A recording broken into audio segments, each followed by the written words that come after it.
میں پہلو کے بل گر گیا۔ اس کے بعد آصف جا کے کارندوں نے مجھے سنبھلنے کا موقع نہیں دیا۔ وہ کالی بھیڑوں کی طرح مجھ سے چمٹ گئے۔ چھری میرے ہاتھ سے چھین لی گئی۔ کچھ دیر بعد وہ لوگ ایک بار پھر مجھے الٹی ہتھ کڑی لگانے میں کامیاب ہو گئے۔ آصف جا کا پارا جیسے آسمان کو چھو رہا تھا۔ میں نے دھندلائی ہوئی نظروں سے دیکھا۔ اس کے ہاتھ میں چمڑے کا کوئی 3 فٹ لمبا کوڑا تھا۔ وہ خوفناک آواز میں بولا، تو نے میری بچی کو جتنا تڑپایا ہے، میں اس سے 1000 گنا زیادہ تڑپاؤں گا تجھے، اور ساتھ ساتھ تیرے گھر والوں کو بھی۔ ایک ایک سے گن گن کر حساب لوں گا، گن گن کر حساب لوں گا میں۔ اس کے ساتھ ہی کوڑا شائیں کی مخصوص آواز سے حرکت میں آیا اور میری ننگی کمر پر جیسے کسی نے دہکی ہوئی سوراخ رکھ دی۔ میں سینے کی پوری قوت سے چلایا، آصف، میں نے تیری بچی کو نہیں مارا، میں نے نہیں مارا، تو نے ہی مارا ہے کتے۔ طریقہ کوئی بھی ہو مگر اسے موت کے منہ تک پہنچانے والا تو ہی ہے۔ اس نے مجھ پر کوڑوں کی بارش کر دی۔ کوڑے کی مار کوئی معمولی مار نہیں ہوتی۔ بندے کو اذیت پہنچانے کا یہ طریقہ ان گنت زمانوں سے یوں ہی اتنا مقبول نہیں ہے۔ کئی چوٹیں جسم کو سن کر دیتی ہیں، کئی کچھ دیر بعد اپنا اثر کھونے لگتی ہیں، لیکن یہ کوڑا تو شاید بے ہوش یا نیم مردہ شخص کو بھی اذیت کا احساس دلانے میں کامیاب رہتا ہے۔ میں قالین پر ماہی بے آب کی طرح تڑپتا رہا اور آصف جا مجھے مارتا رہا۔ میں بہت ضبط کر رہا تھا مگر کسی وقت بے ساختہ چلانے پر مجبور بھی ہو جاتا تھا۔ آخر میری ہمت جواب دے گئی اور مجھ پر غشی سی کیفیت طاری ہو گئی۔ غشی کی یہ کیفیت پہلے بہت گہری تھی، پھر اس میں کچھ کمی واقع ہونے لگی۔ مجھے محسوس ہو رہا تھا کہ مجھے دہکے ہوئے انگاروں پر لٹا دیا گیا ہے۔ میرے تصور نے مجھے شہوار کی تشبیہ دکھائی۔ وہ سامنے ایک زر نگار کرسی پر بیٹھی تھی۔ زرق برق کپڑوں میں وہ بہت حسین لگ رہی تھی۔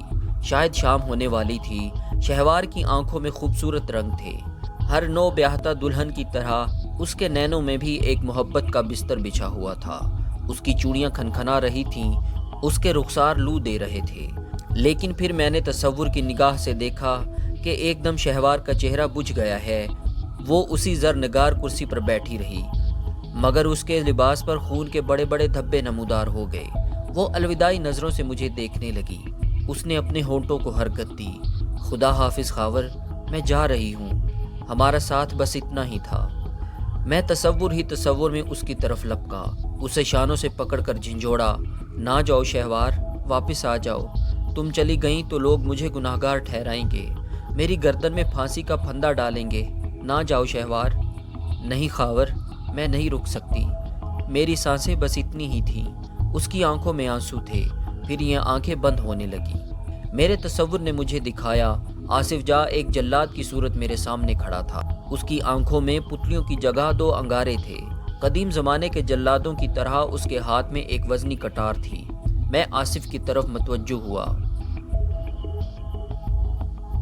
اس سے پکار کر کہا، آصف صاحب، دیکھ لو، آپ کی بیٹی اور میری بیوی ابھی مری نہیں ہے، اس کی کچھ سانسیں ابھی باقی ہیں، اس سے پوچھ لو۔ میں نے اس پر کوئی ظلم نہیں کیا۔ میں نے اپنی طاقت اور ہمت کے مطابق اسے خوش رکھنے کی کوشش کی ہے، اس کے غصے اور اس کی ناراضی کو بھی جھیلا ہے، اور میں نے اسے مارا بھی نہیں ہے، اسے مارنے والے کوئی اور ہیں، پوچھ لو اس سے۔ آصف جا کی آنکھوں کے انگارے اور زیادہ دہکنے لگے۔ میں نے مڑ کر دیکھا تو شہوار مردہ نظر آئی۔ غشی کی یہ کیفیت نہ جانے کتنی طویل تھی، تاہم اس کیفیت میں آہستہ آہستہ کمی واقع ہو رہی تھی۔ اب مجھے ارد گرد کی مدھم آوازیں کسی دور افتادہ باز گشت کی طرح سنائی دینے لگی تھی۔ حویلی کے کسی حصے میں خون خوار تھوتریوں والے سلوکی ہاؤنڈز شور مچا رہے تھے۔ پھر میرے کانوں میں آصف جا کی آواز پڑی۔ وہ شاید مجھ سے چند قدم کے فاصلے پر کھڑا تھا۔ ہاں، کیا پتہ چلا؟ اس کی گونجدار آواز ابھری۔ جواب میں شاید مظفر نے کہا، چودھری خاور کی ماں بہن کا پتہ چل گیا ہے جی، وہ دونوں کیکراں والی گاؤں میں ہیں۔ یہ بیگم بلکیس کی خالہ زاد کا گھر ہے جی۔ پوری طرح تصدیق کر لی ہے تم نے؟ آصف جا کی آواز میں دبا دبا جوش تھا۔ بالکل لمبردار جی۔ ان دونوں عورتوں کو یہاں لانے کے لیے تمہیں کتنا وقت چاہیے؟ لمبردار آصف جا نے پوچھا۔ میں تو انہیں 2-3 گھنٹوں میں یہاں لا سکتا ہوں جی، پر مسئلہ اور ہے۔ کیا مسئلہ؟ آصف جا پھنکارا۔ جاگیر کی بیگم جی سامنے آ گئی ہیں۔ انہوں نے علل اعلان کہہ دیا ہے کہ وہ چودھری خاور کی والدہ اور بہن کی ہر طرح حفاظت کریں گی۔ انہوں نے اپنے گارڈز اور کوئی 100 گھڑ سوار فوری طور پر کیکراں والی بھیج دیے ہیں۔ اب وہاں سے ان دونوں عورتوں کو لانا آسان نہیں ہے۔ یہ تھانے دار وارث کس مرض کی دوا ہے؟ وارث صاحب بھی کچھ آگے پیچھے ہو رہے ہیں جی۔ ظاہر ہے کہ وہ بیگم جی سے پوری طرح بگاڑ تو نہیں سکتا، دوسرے اس نے بیگم جی اور چودھری عزیز سے کچھ پیسہ بھی کھایا ہوا ہے۔ یہ آوازیں پگھلے ہوئے سیسے کی طرح میرے کانوں میں اتر رہی تھیں۔ آصف جاں کا انتقام اب مجھ سے آگے میری والدہ اور بہن تک پہنچ رہا تھا۔ تو پھر کیا ایسی زندگی سے موت بہتر نہیں؟ میرا دل چاہا کہ ایک بار پھر تڑپ پھڑک کر اس جال سے نکلنے کی کوشش کروں، یا اس جال کو توڑ دوں یا یہیں پر زندگی ہار جاؤں۔ باغو بھی تو مر گیا تھا، چودھری نشاط اور رونق علی بھی تو زندگی ہار گئے تھے، زندگی سے بھرپور جوان سال شہوار بھی چلی گئی تھی۔ دنیا میں آنے اور جانے کا سلسلہ تو ایسے ہی چلتا رہتا ہے، کسی ایک کے آنے یا جانے سے کیا فرق پڑتا ہے؟ میرے چہرے اور سینے پر پانی کے چھینٹے دیے گئے، یخ بستہ پانی کے سبب جلد ہی میرے حواس بحال ہونے لگے۔ میرے ہاتھ الٹی ہتھ کڑی میں تھے، ہتھ کڑی کی سختی میری زخمی کلائیوں کو مزید زخمی کر رہی تھی۔ میرے پاؤں کو اب بینڈیج والی پٹی کے بجائے رسی سے باندھ دیا گیا تھا۔ کوڑے کی مار سے میرا پورا جسم جل رہا تھا، میں قالین پر پہلو کے بل پڑا تھا۔ کچھ دیر بعد میں نے دیکھا کہ کمرے میں میرے اور آصف جاں کے سوا کوئی نہیں۔ آصف جاں رنگین پایوں والی کرسی پر ٹانگ چڑھائے بیٹھا تھا، اس کی اونچی نوک والی چمکیلی جوتی کا رخ میری طرف تھا۔ اس نے گلاس سے شراب کا گھونٹ بھرا، پھر بیڑی کا ایک طویل کش لے کر بولا، تجھے پتا ہے کہ اس صندوق میں کیا ہے؟ آصف جاں کے سامنے قالین پر ایک بڑا اٹیچی کیس پڑا تھا، یہ ریکسین کا بنا ہوا تھا۔ میں نے نفی میں سر ہلایا۔ آصف جاں نے اٹیچی کھولی، اس میں کچھ کھلونے تھے، کپڑے کی چھوٹی اور بڑی گڈیاں تھیں، کپڑے تھے جن کے سائز دیکھ کر اندازہ ہوتا تھا کہ وہ ایک جمع ہوتی بچی کے ہیں، کاپیاں اور کتابیں تھیں، پراندے اور اوڑھنیاں تھیں۔ آصف جاں عجیب ہجانی لہجے میں بولا، یہ سب چیزیں اس بچی کی ہیں جسے میں نے پال پوس کر پور پور بڑا کیا تھا، میں جس کو دیکھ کر جیتا تھا، اور جو آنکھوں سے اوجھل ہوتی تھی تو آنکھوں کے سامنے اندھیرا چھا جاتا تھا۔ میں نے اس نازوں کی پالی کو تیرے حوالے کیا تھا اور تجھے اس کے سیاہ سفید کا مالک بنا دیا تھا۔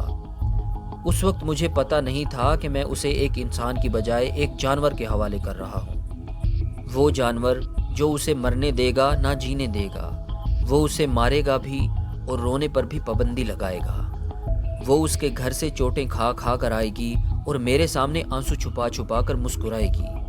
کاش وقت پر پتہ چل جاتا کہ تیرے اور تیرے گھر والوں کے ہاتھوں اس کا انجام یہ ہونا ہے۔ میں نے کراہتے ہوئے کہا، آصف جاں، ہر کہی سنی بات سچ نہیں ہوتی، اور بعض دفعہ آنکھوں کی دیکھی بات بھی جھوٹ نکلتی ہے۔ ہم میاں بیوی میں چھوٹے موٹے جھگڑے ضرور تھے، لیکن شہوار کو کسی طرح کا نقصان پہنچانے کا میں سوچ بھی نہیں سکتا تھا، اور یہ میں کوئی زبانی کلامی بات نہیں کر رہا ہوں آصف جاں۔ میرے پاس اپنی بے گناہی کے ٹھوس ثبوت ہیں، اور سب سے اہم ثبوت چودھری عزیز کا اپنا اعترافی بیان ہے۔ اس ریکارڈ شدہ بیان میں چودھری عزیز نے وضاحت سے بتایا ہے کہ اس نے شہوار کی جان کیوں اور کیسے لی۔ کہاں ہے وہ ریکارڈ شدہ بیان؟ یہی تو میری بدقسمتی ہے، وہ ریکارڈ شدہ ٹیپ میاں وارث کے پاس چلی گئی ہے۔ میاں وارث کی بدنیتی صاف ہے، وہ مجھے ہر حال میں لاش کی صورت میں دیکھنا چاہتا ہے، اور مجھے لاش بنانے کے لیے وہ آپ سے اور موکھلوں سے دونوں سے پیسہ کھا رہا ہے۔ وہ اب اس ٹیپ کو سامنے کیوں آنے دے گا؟ میں کراہ رہا تھا اور تکلیف کے سبب میری آواز بار بار ٹوٹ رہی تھی۔ آصف جاں اٹھ کر باہر چلا گیا۔ میں نے اندازہ لگایا کہ وہ اس سفید پوش پولیس والے سے بات کرنے گیا ہے جو میرے ساتھ یہاں موجود تھا۔ چند منٹ بعد آصف جاں واپس آ کر پھر کسی جج کی طرح رنگین پایوں والی کرسی پر بیٹھ گیا۔ تم بکواس کر رہے ہو، وہ کرخت آواز میں بولا۔ پولیس کو خالی ٹیپ ریکارڈر ملا ہے، یہ ٹیپ ریکارڈر قبرستان کے بھنگیوں کا تھا۔ میں نے کہا تھا نا، انسپیکٹر وارث وہ بیان کبھی سامنے نہیں آنے دے گا۔ آصف جاں زہریلے لہجے میں بولا، تیرے بارے میں سنا تھا کہ تو حرفن مولا ہے، شاید ٹھیک ہی کہا جاتا ہے۔ تیرے ایک جسم میں بہت سی گندی روحیں گھسی ہوئی ہیں، ان میں خرانٹ وکیل، چال باز چودھری اور خبیث قاتل کی روحیں بھی شامل ہیں۔ میں یہ ساری روحیں ایک ایک کر کے تیرے جسم سے نکالوں گا، اور بہت آہستہ آہستہ، اسی لیے تجھے ایک بار نہیں کئی بار مرنا پڑے گا۔ میں نے نمبردار آصف کے منہ سے نکلتے شعلوں کو نظر انداز کرتے ہوئے کہا، آصف جاں، میں سمجھتا ہوں کہ تمہارا غم و غصہ برحق ہے، لیکن اس غم و غصے میں اتنا آگے نہ چلے جاؤ کہ تمہیں بعد میں خود پچھتانا پڑے۔ دیکھو، میں تمہارے ساتھ ثبوتوں کے ساتھ بات کر رہا ہوں، میرے پاس دوسرا ثبوت چودھری عزیز کے خاص ملازم انورے کی صورت میں ہے۔ انورہ وہ بندہ ہے جس نے اپنے ہاتھ سے شہوار کی جان لی، وہ قتل کا آلہ بھی برآمد کرا دے گا۔ انورے تک میرا پہنچنا کسی کرشمے سے کم نہیں ہے۔ دوستو آج تک کے لیے اتنا ہی، ملتے ہیں اگلی قسط میں، تب تک کے لیے اپنا خیال رکھیے، اللہ حافظ۔